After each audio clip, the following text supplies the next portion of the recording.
And स्वागत है आपका ट्रेडिंग साइकोलॉजी पीकेएन में। आज है 16 April 2026। After market analysis, we are not SEBI registered. तो गाइस निफ्टी 50 क्लोज हुआ है 24,196 पे, 34 पॉइंट नीचे जाके क्लोज हुआ है। 25 स्टॉक पॉजिटिव थे और 25 स्टॉक निगेटिव थे। तो गाइस निफ्टी 50 का वन डे का चार्ट जैसे कि आप यहाँ पे देख रहे हैं, हमारी कल क्या बात हुई थी? हमारी बात यही हुई थी कि हो सकता है कि मार्केट जो है वो यहाँ पे आकर रेसिस्टेंस ले, और ये रेसिस्टेंस बना हुआ था। और एग्जैक्ट अगर आप देखेंगे तो ये कैंडल बना, कैंडल बनने के बाद ऊपर की तरफ आया और इसी जगह पर रेसिस्टेंस लिया, और रेसिस्टेंस लेने के बाद नीचे की तरफ आके क्लोजिंग दे दिया है। हालांकि कैंडल अभी भी निगेटिव नहीं बोला जा सकता, बिकॉज ये जो प्रीवियस डे की जो क्लोजिंग थी उसके ऊपर आके क्लोज हो गया है। तो अब ये वापस से सपोर्ट का काम कर रहा है। जो कल की क्लोजिंग थी और आज भी अगर देखा जाए तो ऊपर है, तो आज भी एक सपोर्ट का काम कर रहा है। बाकी नीचे एक ये सपोर्ट, ये एक सपोर्ट है, और उसके बाद ये एक सपोर्ट है जो कि ईएमए का भी सपोर्ट है और एक सपोर्ट बना हुआ है। तो लेट्स सी हम लोग देखते हैं कि आपको कल के दिन किस तरीके का मूवमेंट देखने के लिए मिलता है निफ्टी 50 में। तो गाइज ये निफ्टी 50 का 5 मिनट का चार्ट है। जैसे कि हमारी बात हर बार होती है कि बहुत सारे लोग इंट्राडे करते हैं, मैं बहुत रेयर इंट्राडे करता हूँ इंडेक्स में। मैं जो इंट्राडे करता हूँ वो ज़्यादातर मैं कोशिश करता हूँ कि स्टॉक्स में ही करूँ। जैसे आज मैंने जीएमआर प्रूली में किया हुआ था इंट्राडे, बट वो क्या हुआ कि जिस जगह पे मैंने ट्रेड लिया बहुत ज़्यादा ऊपर गया नहीं। मुझे ऐसा लग रहा था कि वो कम से कम 114 115 पॉइंट तक जाएगा, बट ऐसा हुआ नहीं गाइज। 109 दशमलव कुछ पॉइंट तक गया, उसके बाद वहीं से रिवर्स हो गया, वापस आया नीचे और फिर वापस 9 के पास आने के बाद आसपास वहीं पे क्लोजिंग दिया। तो इस तरीके का मूवमेंट था। फिर मैंने उसको क्या किया, इंट्राडे से कन्वर्ट करके उसको मैंने क्या किया, होल्डिंग में ले लिया। तो मैं स्विंग ट्रेडिंग करता हूँ, और इस तरीके का भी ट्रेड करता हूँ। जैसे मान लीजिए आपने किसी स्टॉक को लिया और वो स्टॉक उस दिन नहीं चला और आपके पास फंड है, तो आप क्या कर सकते हैं उसको, अगर आपको कॉन्फिडेंस है कि नहीं बाबा ये तो ट्रेंडिंग है, ये ऊपर की तरफ जा रहा है, और आपको लग रहा है कि नहीं चलो 2-4 दिन में इसको निकाला जा सकता, माइनस में इंट्राडे में क्यों निकलने का प्लान कर रहा है, आप उसको इंट्राडे से कन्वर्ट कर लीजिए स्टॉक को। स्टॉक आ जाएगा आपके होल्डिंग में, और होल्डिंग में आने के बाद 2 दिन 4 दिन 5 दिन जब भी आपको लगे कि हाँ हाँ अब भी ठीक है, अभी ये ऊपर की तरफ आ गया, निकल जाओ आप प्रॉफिट लेके। ऐसा नहीं है, उसमें भी आप एक स्टॉप लॉस प्लान करके रखिए कि 2%, 1%, 1.5%, 2.5%, तो कितने पे आपको निकलना है। बेसिकली 2% से ज़्यादा का लॉस नहीं लेना चाहिए किसी भी स्टॉक में। तो इस तरीके से आप प्लान करिए, सोच समझ के ही ट्रेड करेगा इस। तो अब हम लोग बात करेंगे निफ्टी 50 के 5 मिनट के चार्ट का। जैसे कल का हमने यही बात हुआ था हमारी कि ये एक जोन बना लिया है। हमारी कल भी यही बात हुई थी कि यहाँ पे एक जोन बना लिया है। अब ये जोन नीचे की तरफ जाएगा तो भी तेजी से गिरेगा, ऊपर की तरफ जाएगा तो भी तेजी से ऊपर की तरफ जाएगा। तो गाइज हुआ क्या मॉर्निंग में, अगर आप देखेंगे ध्यान से, तो मॉर्निंग में मार्केट जो था, हालांकि ये भी हमारी बात हुई थी कि आजकल उठा पटक ज़्यादा है और गैप अप गैप डाउन की पॉसिबिलिटी ज़्यादा है। बाकी कल विक्स भी कूल डाउन हुआ था, तो उसके वजह से ऐसा लग रहा था कि बहुत ज़्यादा आपको उथल पुथल नहीं मिलेगी, बट गैप डाउन की पॉसिबिलिटी या gap gap up gap down दोनों की पॉसिबिलिटी बन सकती थी। इस तरीके का हमारी कल बात हुई थी। अभी यहाँ पे क्या हो रहा है, यहाँ पे मार्केट खुला ही रेसिस्टेंस पे। आप देख रहे हैं मार्केट खुला और इसी रेसिस्टेंस पे ही खुला है, जो रेसिस्टेंस दिख रहा है आपको।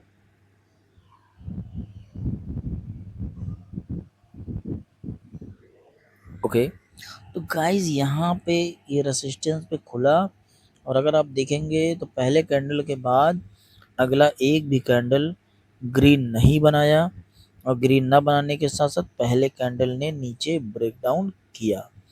तो ब्रेकडाउन किया तो आपका ट्रेड बन रहा था, लेकिन यहीं जस्ट नीचे ईएमए का सपोर्ट था।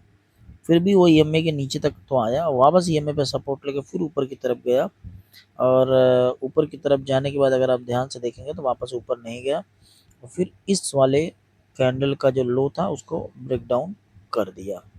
तो आपका ट्रेड एग्जैक्टली बन का रहा था, एग्जैक्टली बन रहा था यहाँ पे, और वो भी पुट में बन रहा था गाइस। आप समझ रहे हैं? तो इस तरीके का सिचुएशन बन गया था और आप देखेंगे तो लगातार ईएमए को पकड़ के धीरे धीरे धीरे धीरे नीचे की तरफ आया और आने के बाद अगर आप देखेंगे तो आने के बाद एक देखिए ये मेजर सपोर्ट था 24,120 का और यहीं से सपोर्ट लेके धीरे धीरे ऊपर की तरफ ये यहाँ पे आया और आने के बाद इस जगह पे क्लोजिंग फिलहाल के लिए दे दिया है। अब क्या है गाइस, अब कल के दिन अगला रेसिस्टेंस ये है।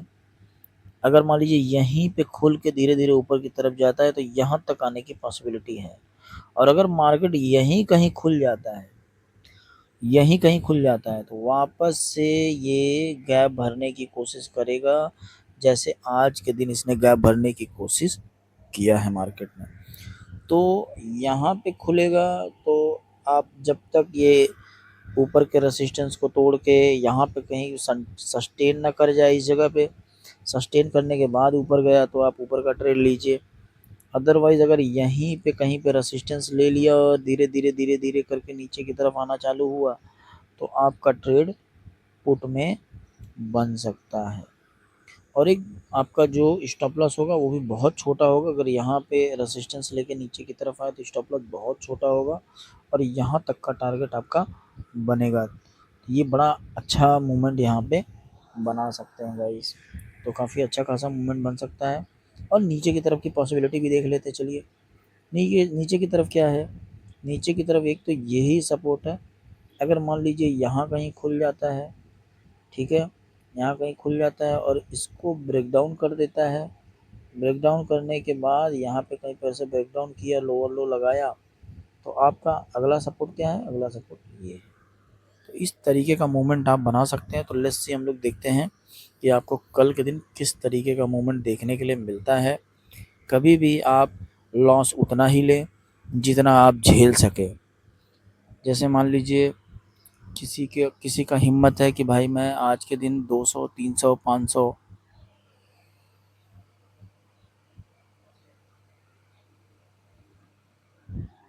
ओके, उससे ज़्यादा लॉस नहीं ले सकता तो आप उससे ज़्यादा लॉस ना लें। किसी की क्षमता उससे ज़्यादा है, कोई 500 का लॉस ले सकता है, कोई 1000 का लॉस ले सकता है, कोई 2000 का लॉस ले सकता है।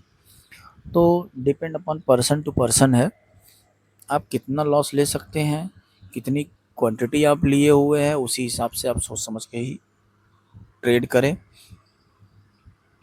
किसी को देख के ट्रेड ना करें कि आज उसने 5,000 कमा लिया, आज उसने 10,000 कमा लिया, आज उसने 20,000 कमा लिया। तो 20,000 अगर वो कमाया है तो उसकी लॉस झेलने की क्षमता भी ज़्यादा होगी। हो सकता है कि वो 10,000 गंवाता होगा, 20,000 बनाता होगा 1:2 के रेशियो के हिसाब से, या तो हो सकता है कि वो 20,000 कमाता होगा, 20,000 गंवाता होगा 1:1 के रेशियो के हिसाब से।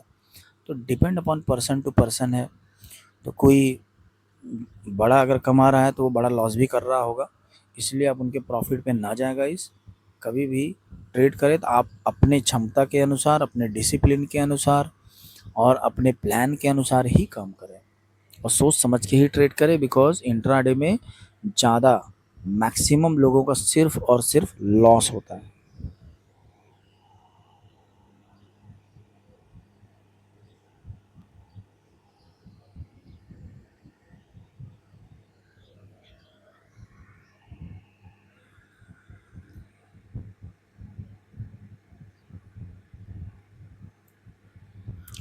ओके, तो गाइस सेंसेक्स 77,988 पे जाके क्लोज हुआ है, 122 पॉइंट नीचे जाके क्लोज हुआ है, 14 स्टॉक पॉजिटिव थे और 16 स्टॉक निगेटिव थे। तो गाइज ये सेंसेक्स का वनडे का चार्ट है। जैसे कि आप यहाँ पे देख रहे हैं कैंडल बना दिया है रेड और हमारी बात भी यही हुई थी कि अगर ये ऊपर की तरफ यहाँ पे रेसिस्टेंस है, बट अगर इस कैंडल को ब्रेक करता है ऊपर की तरफ तो आप कॉल में बैठ सकते हैं। बट ऐसा कुछ हुआ नहीं, डायरेक्ट खुला ही यहीं पे और खुलने के बाद धीरे धीरे नीचे की तरफ आया, जस्ट लाइक निफ्टी एंड 50। आप समझ रहे हैं। तो अब यहाँ पे सिचुएशन सेम है। अगला सपोर्ट ये जो दोनों कैंडल है इसके हाई जो है ये इसका सपोर्ट है, ठीक है, ये सपोर्ट का काम कर रहा है। उसके बाद ईएमए का सपोर्ट है यहाँ पे और ऊपर की तरफ एक तो ये इसी कैंडल का रेसिस्टेंस बन गया आज के लिए और उसके बाद एक अगला रेसिस्टेंस ये वाला है। तो लेट्स सी हम लोग देखते हैं आपको कल किस तरीके का मूवमेंट देखने के लिए मिलता है गाइस।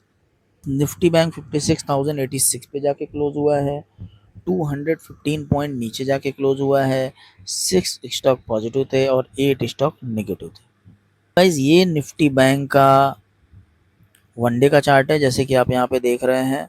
सिचुएशन यहाँ पे अलग है निफ्टी निफ्टी 50 और इससे अगर देखेंगे, यहाँ पे जो कल का कैंडल था वो इनडिसीजन कैंडल जैसा था बट रेड था।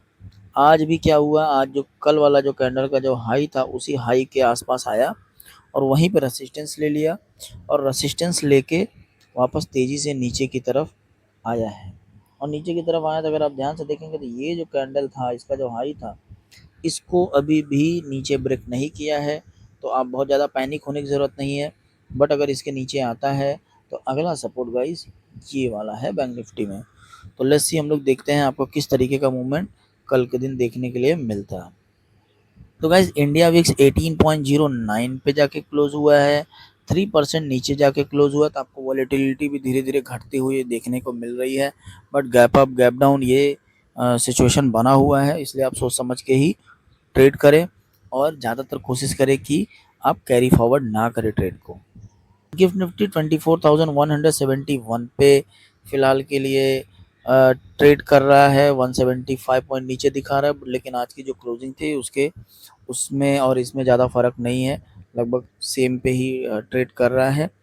तो गिफ्ट निफ्टी पे बहुत ज़्यादा भरोसा नहीं कर सकते, हो सकता है कोई न्यूज़ आ जाए ये ऊपर की तरफ चला जाए मॉर्निंग में, कल के दिन मॉर्निंग में, और कोई बुरा न्यूज़ आ जाए और ये तेज़ी से नीचे की तरफ गिर जाए, इसलिए गिफ्ट निफ्टी पे भरोसा नहीं कर सकते गाइस।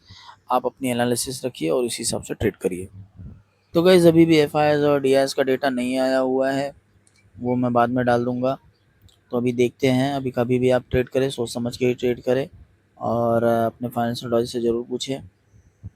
गाइस अगर मैं सेक्टर की बात करूँ तो आज के दिन मेटल सेक्टर, आईटी सेक्टर और मीडिया एनर्जी ये सारे पॉजिटिव थे, बहुत तेज़ी से भागे थे ऊपर की तरफ। और अगर आप निगेटिव सेक्टर की बात करें तो बैंक आज निगेटिव था, सर्विसेज जो थी वो निगेटिव थी और उसके बाद ऑटो जो था वो भी निगेटिव था। तो ये सारे निगेटिव थे। बाकी अगर आप ध्यान से देखेंगे तो आज मेटल कुछ ज़्यादा ही पॉजिटिव था और आईटी सेक्टर पॉजिटिव थे, एनर्जी सेक्टर भी पॉजिटिव था। हालांकि जैसे कि मैंने आपको भी पास में बोला भी था कि जो आपका जो मेटल सेक्टर है, आपका जो एनर्जी सेक्टर है, सोलार है, ईवी है, इस पे आप कंसंट्रेट करें, बिकॉज दिल्ली गवर्नमेंट ने जैसे कि बीच में भी डिसीजन लिया हुआ है, हो सकता है आगे और भी स्टेट्स प्लान करें। और इंडिया फ़िलहाल सेकंड नंबर पे सोलार एनर्जी जो पावर है जो बना रहे हैं उसमें अभी इंडिया जो है पूरे वर्ल्ड में सेकंड नंबर पे आ चुकी है। तो आप गाइस सोच समझ के ट्रेड करें और स्टॉक भी सोच समझ के ही चूज़ करें जिसको आपको होल्ड करना। तो गाइस ऐसी सभी जानकारी के लिए हमारे चैनल को फॉलो करें, सब्सक्राइब करें guys. So much, have a great day, thank you.